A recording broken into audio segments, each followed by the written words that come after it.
Parte 4, capítulo 57, Como a gente se conheceu. Conheci o Wesley em um show do Peanuts em dezembro de 91, no centro.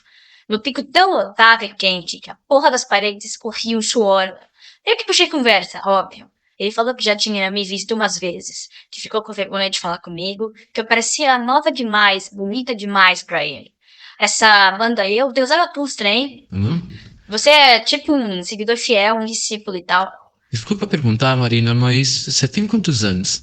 Vai se fuder. Sério, meu, parece que você acabou de sair do útero da sua mãe. A gente que tá no útero agora, tipo quente e úmido. Eu gosto. Eu também. Tudo que a humanidade faz de gostoso tem calor e umidade.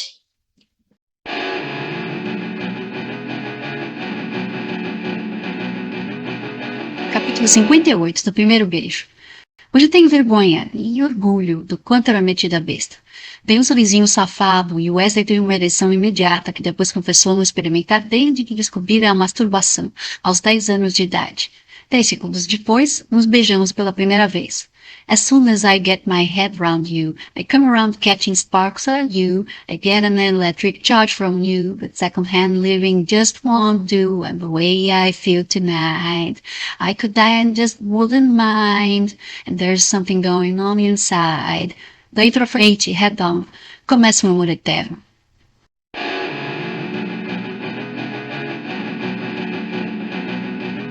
Capítulo 59, do Pensar Demais no Wesley. Ele é a coisa mais linda que eu já vi na vida. Faz mau sucesso na noite. Tem cabelo black power, pele parda, olho verde, usa calça Oxford de brechó, camisa e Adidas Campos. Tem 19 anos e pose vazia de guitarrista de banda underground dentro do underground, mas de todas as minas guitar lovers que ele encontra, só olha pra mim. E, infelizmente, pra Kelly. Andando aqui no meio dessa avenida, talvez grávida, não consigo não pensar nele fazendo merda no Armagedon. Bebendo demais, se drogando demais, pegando a perigótica demais. Seria de boa, tirando a parte da perigótica, se ele não acreditasse demais no rock.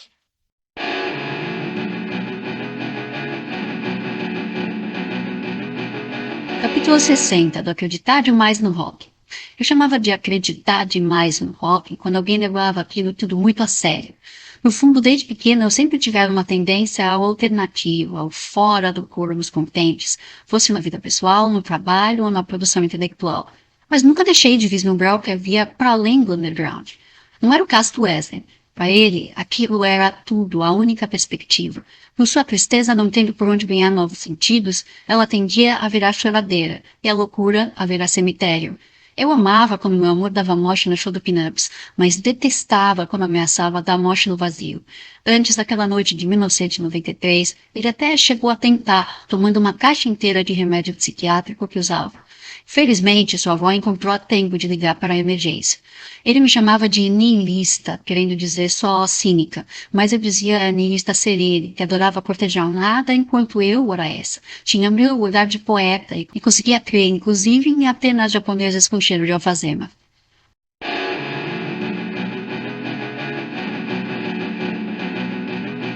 Capítulo 61, de ser um filho da puta. Você é um filho da puta, na real. Porque posso estar aqui grávida, cruzando a cidade no meio da madruga, e se conheço quem, nesse exato momento escroto, tá no banheiro do Armagedon, dentro da casinha privativa, com a perigótica. Torço pro estilo decorativo daquela caralha de banheiro está completo hoje, porque a privada é lascada, sem a parte de cima, e mesmo assim tem sempre um cocô boiando. A galera da noite fica se perguntando quem consegue cagar de pé naquela privada lascada todo sábado antes do movimento começar. Se é tipo uma instalação artística ou obra do Ronaldo, o dono do bico, que prepara o cenário. Vai ver que é alguma superstição punk. Mas tomara que agora, se o Wesley estiver na casinha com a Kelly, a bosta esteja especialmente fedida.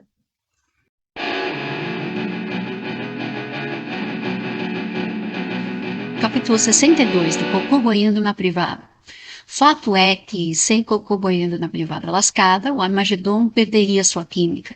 Aliás, sem estar escondido no meio da sujeira e da poluição, em 2 ou 3 inferninhos alternativos no centro de São Paulo, frequentados por no máximo 500 pessoas no começo dos anos 90, o próprio underground paulistano faria pouco sentido, como efetivamente aconteceu anos mais tarde. A superioridade nietzschiana de quem era da cena só acontecia entre povos e debaixo da terra. Não havia sequer música com letras em português, nem entre as bandas brasileiras, como Peanuts. E até hoje, quem não era desse mundo se pergunta o motivo disso. Minha hipótese é que o que fora feito na música brasileira até aquele momento não nos representava mais, mais ou menos como aconteceu na periferia de São Paulo no início do rap, que até convivia com o samba, o pagode, mas no primeiro momento renegou completamente o que se convencionou chamar de MPB.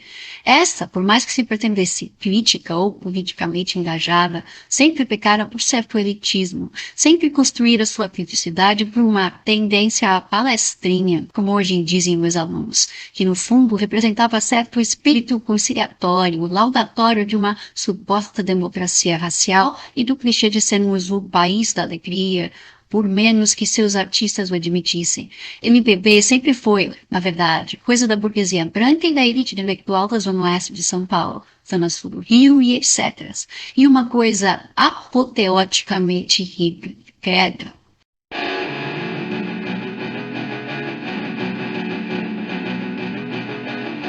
Capítulo 63 do Derretimento.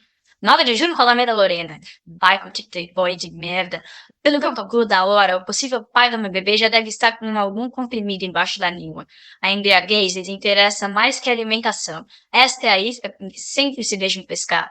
O comprimido derrete rápido. Se parem mesmo na casinha privativa com privada lascada e cocoboiando. Pulsando essa e derretendo dentro da queda.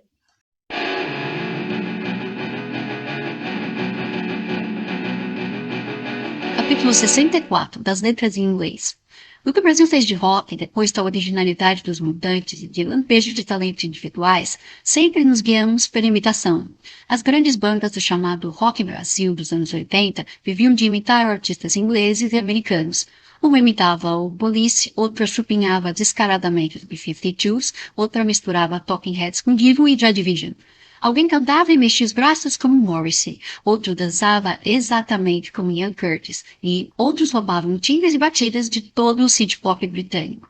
Peludição ou mera imitação periférica do que era produzido no mundo rico, isso nós sempre fizemos. Então, quando minha geração deixou pra lá o Rock Brasil e começou a ouvir apenas bandas, inclusive brasileiras, em inglês, só cortamos o intermediário.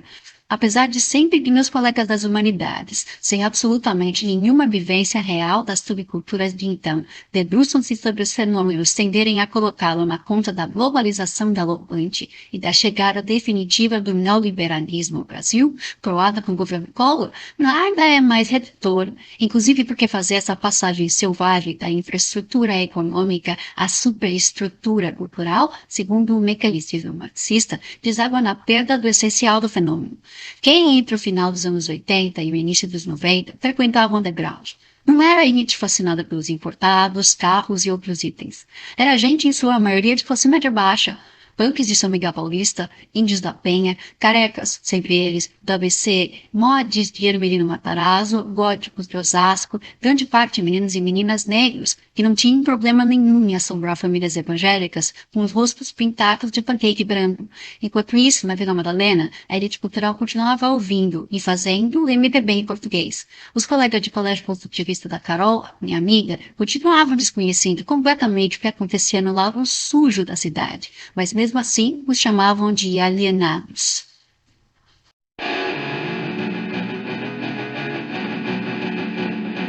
Capítulo 65 dos opostos radicais. Rua José Maria Lisboa. Continuo no antro dos Pleibas. Lá no centro, a gótica destruidora de famílias da Gestapo pediu pro meu namorado acender o cigarro dela, com aquele sorrisinho escroto de canto de boca. Tem fogo. Ela é o oposto radical de mim. Eu tenho 17, ela uns 20 e poucos. Eu uso roupa colorida, ela tá sempre de preto.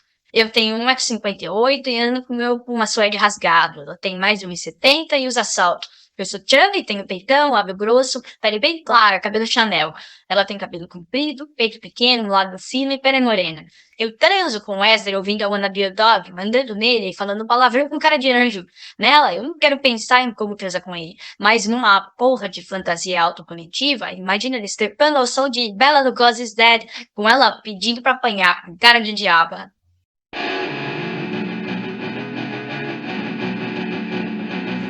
Capítulo 66, do mote no rock alternativo. Além da questão de classe e raça, contra nós, o underground, colocava-se a sofisticação na técnica musical. Quase ninguém de nenhuma banda alternativa realmente estudava música. Todas as vezes que meu namorado pegava um violão para tentar 2 ou 3 acordes antes de conhecer o Peanuts, percebia que nem em 1000 anos tocaria como os guitarristas que, no final dos anos 80, eram considerados bons músicos. Mas o underground libertou de tudo isso. Não porque ele tocasse mal, mas porque tocava de um jeito específico. O do-it-yourself já estava no punk rock. Porque usava os cabelos, as roupas e a distorção de guitarra que só no rock alternativo existiam. Porque, enfim, pôde dar morte nos shows e em todo um estilo de vida.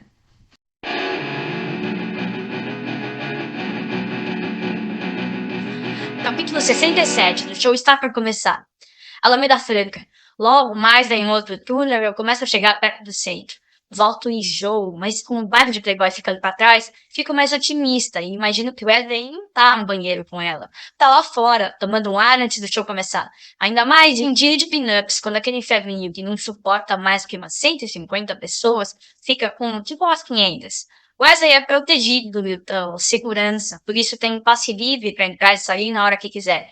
Logo ele vai entrar. Antes do Peanuts, a vida dele se resumia a jogar um Atari velho, sempre os mesmos 3 jogos de palitinho, bater punheta, fugir da escola pra cheirar cola com cenoura e remoer que tinha sido sorteado pelo destino pra cair na família mais bosta da história da humanidade.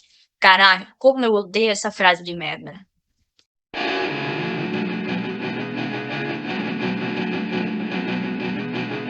Capítulo 68, dos aditivos. Mas, pensando bem e fazendo os devidos cálculos, pelo que Cenoura me contou depois, concluo que a essa altura da noite meu namorado deve estar renovando a carga de aditivos com gotas de alguma coisa que seu amigo estaria pingando na língua. Provavelmente, Wesley não tem a menor ideia do que esteja engolindo, assim como nenhuma ideia ele tem de que pode haver um mini ser na minha barriga. Mas, quando que ele dá aditivo ao Cenoura, meu namorado confia e mergulha. Ah, meu amor, não és uma pedra, mas já foste minado por muitas gotas. Ainda racharás e te despedaçarás com tantas gotas.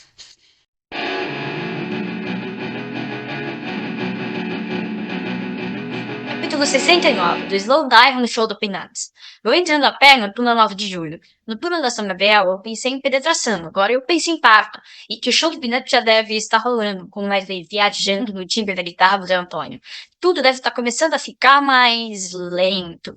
Imagino meu namorado cercado por um gel com a consistência de leite condensado, mas transparente. Com as pernas ficando pesadas, pesadas, pesadas, como se cada uma tivesse 800 quilos. A sensação de ser puxada para baixo, apesar de poder ter parecido assustadora no começo, deve ser gostosa para ele, porque se eu gosto de mandar, ele prefere se deixar levar. Já não deve mais saber se está de pé ou sentado, mas se sente como se estivesse em movimento, em queda lenta. Então fecha os olhos e se lembra, talvez, do nome de outra das suas bandas preferidas, o Slowdive.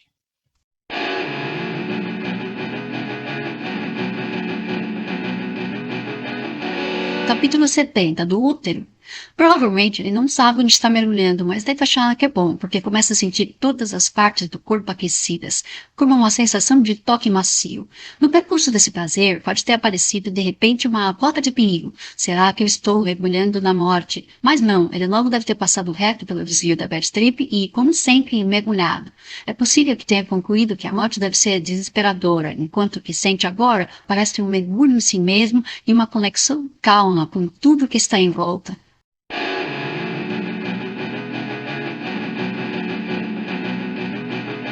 Capítulo 71, do líquido amniótico. Outra placa de bad trip. Será que tô mesmo mergulhando em mim? Where's my mind? Tudo em mim é uma merda. Fui sorteado pelo destino pra cair na vida mais bosta da... Não, é um sonho. Não tô dentro de mim, é a Marina. Tô dentro dela. Esse líquido onde eu tô boiando é o que ela solta quando a gente tá na pegação. Fico louco quando coloco a mão dentro da calcinha e sinto o pano encharcado. Tô boiando no gel e será que eu tô um...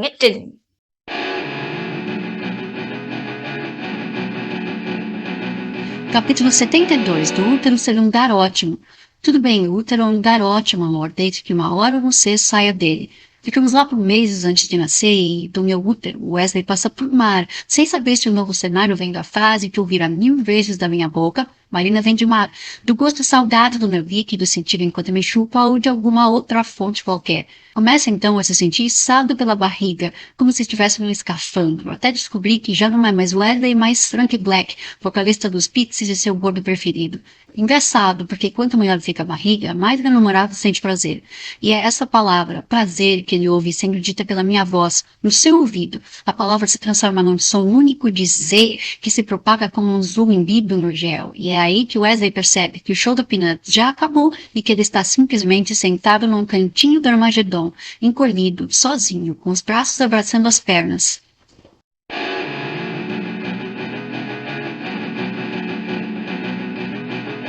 Sabe que você tem de não funcionar, amigo? Uma vez essa semana me deu umas gotas. Foi uma merda. Não duco. Quero me sentir por todo, mano. E a sensação de ser puxada pra baixo nunca foi a minha.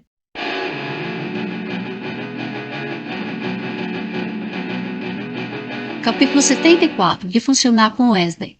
Mas meu namorado gostava de se sentir fora, de estar totalmente alterado. Talvez a esta altura da noite finalmente esteja pleno.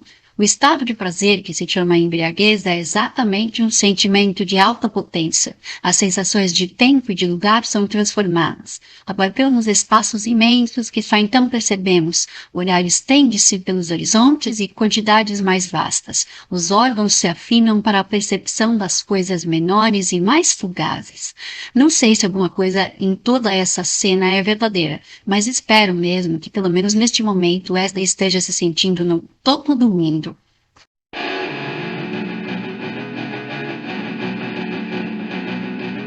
Capítulo 75, da obsessão pela verdade. E que caralho você quer com a verdade, mano? Que porra de obsessão é essa?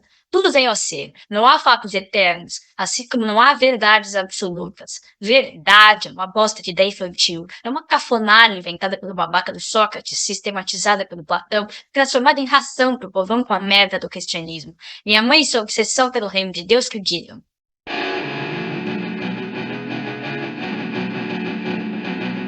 Capítulo 76, Mein Wahrheit und Sinn.